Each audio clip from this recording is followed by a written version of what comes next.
I walk through the break room to go change. ESPN's on the TV. What are they talking about? The shoe. The shoe. So not only did I hear it on the radio, but I saw it on the TV. I work my shift, get in the car to go home. What are they talking about? Still talking about this shoe. Well, look at it. What are we talking about? Yeah, because it's news. It's crazy that people would spend $495. You know what's gonna happen next? Somebody's gonna get shot somewhere after either stepping on those shoes or losing them. I would never ever spend $500. I wouldn't spend $500 on Jordans. I spent $220 on the Space Jams, and that's because for me it was a bucket list thing. When I was in high school, I didn't have money. Yeah, I couldn't afford those shoes. I love those shoes. I said, "Yo, those are the dopest shoes I've ever seen in my life. Someday, I'm gonna be able to get them. I'm gonna have money, and I'll be able to get them." Well, there's a backstory. Yeah, but this right here, and it's a smart move because I see what he's gonna do. Started at $495 and then drop it to $3. I was thinking the same thing. Drop it to $3. It's highballing. That's exactly what you do. Is you highball and then when you compare. I think it is because he looks like Drake Joe. a little bit, but it makes sense, bro. I was thinking that this whole time. As soon as you said $495, I said, "Oh, that's got to be a ploy." Yeah, because I was talking to people on Facebook, and they were like, "Oh, don't hate on him. He's trying to get his money." Blah blah blah. I was like, "Yeah, but." You're limiting your sales because it's $495 and you might sell 100,000 pairs, but that's like what 4.9 or some shit, something like that. Now, it's if you bring it down to 300 and sell 1 million pairs, that's $30 million. Yeah, I mean it is what it is, but that's what 300 million. But that's why he did. That's freaking. I forgot what kind of economics they call that, but when you highball something, because at $495. Bringing it down to like $280 sounds fantastic. And he's still beating everybody else by $50. Exactly. It sounds fantastic because you were going to sell them for $280. Or you were going to sell them for almost $500. So anytime you bring it down, I mean, it just sounds better. Oh, and that's the $495 is the price up to size, I think, 12 or 13 or something. Size 14 is $695. Yeah, special made shoes. Yep. And then if you want them signed, $995. Now, are they signed by him? No, it's signed by Zoe. By Lonzo? Alonzo. Okay. You know what, man? That's $1,000. You know what, man? That's rent. Shout out this Pops. Yeah, I get it. I mean, he's got brilliant marketing. I mean, it is. It is. Because the thing is you have vultured your kid's talent. Yeah. That's what it is, bro. You have vultured your kid's talent. You sat there and you've made your kid more than what he's gonna be, and hopefully he doesn't have the Robert Griffin effect. Remember what happened to Robert Griffin III? Oh yeah, when his dad started opening up his mouth and saying, "Yo, well, my son was a top draft pick. Why is this guy starting here and my son's not starting?" Now he's in the locker room saying this, to reporters and to teammates. So teammates are like, "Yeah, he's right." I mean. They were behind him. All his dad did was cause dissension.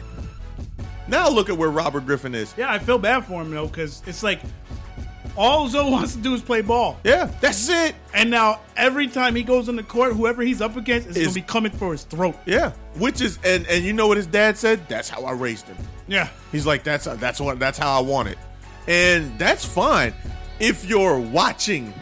Yeah. If you're Alonzo, you're like, hey man, look, you ain't gotta drop 30 tonight. What sucks for him is he's gonna be going up against Steph Curry, Kyrie Irving. Oh yeah, this is the year. Isaiah Thomas. The top players in the league are at the guard position. Yeah, like the top players in the league are guards. James Harden's gonna destroy him, bro. Russell Westbrook. Oh my god. There's a ton of players. You could say, bro, people like Patrick Beverly, Tony Parker, Dennis Schroeder. Like, there's people in the league. There's a reason why these guys are starting point guards in the NBA. First of all, you're going to be a lottery pick, which means you're going to a team that's either the New York Knicks, sorry to any Knicks fans out there, Sacramento Kings, there's just so many horrible places to go, and you're gonna be there. If you're the star player of the New York Knicks, too bad for you. You're the star player for the Sacramento Kings, too bad for you. I think that would probably be the best place for him to go, is Sacramento, because it's already in California. You go from UCLA, you go from Los Angeles to Sacramento. It's not that bad. It's not too bad. You already got your shoes selling out there, and then you're the only player the Kings have. Fine, Yeah. LeVar can spin that. I'm not gonna knock it because I think it's a brilliant move. I think because it's $495. Guess who's getting that $495? Yeah, all He is. him. It's not gonna be $495, but then To he's the only gonna get distribute- 120 out of it. to the distributor, Yeah. to the people who made the shoe. Nah, it's all him. Yeah. So it's dope. It's a good, and I see this happening a lot more. But what I also see happening is Nike, Adidas, Yeah. all these big name shoe companies. They're gonna create the regular brand, and they're gonna create the higher brand. The higher brands, The shoes are gonna look nicer, they're gonna be but made better. but they're gonna be called like $400 or $500. Yeah, they're gonna be made better. Special editions. You only. And the thing is, Limited, that, too. And the thing is that well, thanks LeVar, because what's gonna happen now is you start getting Nike dollars behind those type of shoes. They're gonna have way better marketing. Oh, Flat yeah. out. You thought seeing LeVar Ball shoe, you thought seeing Alonzo Ball shoe all day was bad. Imagine seeing a Nike shoe everywhere you look, because they have that kind of money. Everywhere you're seeing these $490 something shoes now from Nike, and you're like, yo, those aren't even that good. But if you can't ever get away from it, it's flooding. It's the flooding syndrome, bro. It's everywhere around you. Yeah. I mean, there's like nothing you could do, man. But like you said, man, shout out to him. He's definitely changed the Like game. I said, Independent marketing. I like it. I mean, but like I said, set the bar too high. But I do understand what he's doing, I just don't like the fact that he did it to his son. and I also don't like his attitude and his approach. But hey, people are people. Yeah, I mean, it is what it is, man. He said he could take Jordan. He said, bro, there's so much stuff that he said, and he's like, I'm like, dude, you couldn't take Jordan now. But the thing is, he's doing it for press. He's course he smart. is. He knows what he's doing. He was on First Take. Yeah, he knows what he's doing. He was on First Take. You're on an ESPN show. Your son. You know what I don't understand? Why don't more basketball player or football players' dads do this? Because you don't want to hurt your kids. Yeah. Because the thing is that you don't want to. You believe in your kid, but when they go to the next level of something, you don't want to get them destroyed by guys who do this professionally. Because Serge, you know basketball, I know basketball. All sports, when you get to the pro level, it's like a college all-star game every game. Like literally, think about this. For any of those out there who don't know sports like this, think about this. The best players that you see in college go to the worst teams in pros. Think about that. The best players. The Philadelphia 76ers have had the top pick in college for like the last 5 years. They had Ben Simmons was like one of the top basketball players. Like I think it was 2 seasons ago. He didn't even sniff the court for the Philadelphia 76ers. The best players in college are bench warmers in the NBA, and now you set your son up for that. That's why most dads don't do that, because you can't. There's a learning curve. So you come into the NFL, you're gonna get blasted. You go anywhere else in a pro league, you're gonna get blasted because these guys, you're not ready. Yep. So I mean, it would have been cool for him to do this. Maybe, I don't know. I would say probably in his son's maybe second or third year. That way, he's had a chance to get to the NBA game, understand the speed, and get better. But coming in, bro, he's gonna struggle. Oh yeah, he's gonna struggle. And the thing is, he's bringing the press too. Oh yeah, you're bringing all that press, bro, because there's only certain players that can handle it. So far, LeBron James and Kobe Bryant are the only two I've ever seen handle the hype that came with them. Because remember, LeBron, I'll say this right now, I'm a certified LeBron hater. I am, because of how he came in as the chosen one with all that hype and everything. But he's lived up to it. You know what I'm saying? And I can't hate on him for that. He's still the best player on the planet. He is. But the thing is when you come in, and by the end of this playoffs, he's going to be the number one scorer in NBA history in the playoffs. Here's the thing. He might even be number one assist. Yeah, he might. He might be. He's going to be the number one scorer before they even hit the finals. Well, it depends. They got like 4 more games. Well, 2 more games. Yeah, 6. Yeah, they got like 6 games, bro. Well, that's 6 games before the finals if they don't lose. Yeah. That's what I'm saying. So, I mean, dude's got 6 games. That's averaging, what, 40, 50 points? 40, 50? He just needs 30. He only needed 30 per. Yeah. So for 12 wins, and he would have did it. There you go. Throwback story of the week. It's before we get out of here. Yes. Before we do that, I want to give a round of applause to our new sound bites. This is how we do every show. We do a throwback story of the week, and then we take sound bites from that story and apply it to the show. Yep. So welcome, Charles Ramsey. You are now a part of the Hawks Nest. You got some big testicles to pull this off, bro. And we got this one. Something is wrong here. I got the other one. Let me run that one too. I got that one too. Yeah, why not, right? Where is it at?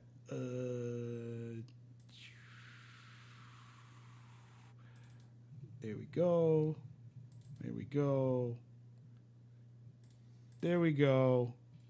Oh. And there we go. I knew something was wrong when a little pretty white girl ran into a black man's arms. So this week, the story is about Donna Goudot. For those that don't know, Donna Goudot was arrested because her and one of her associates allegedly beat up a 75-year-old guy. And we had the press was there to ask a few questions as they were getting transported from the jail to wherever they were headed to. All right. And this is what happened. Here you go.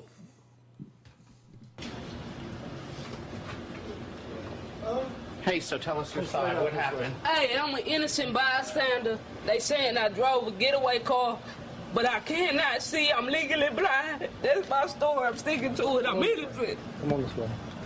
So are you from Houston? Man, I'm from Port Arthur, Texas, and I'm a female.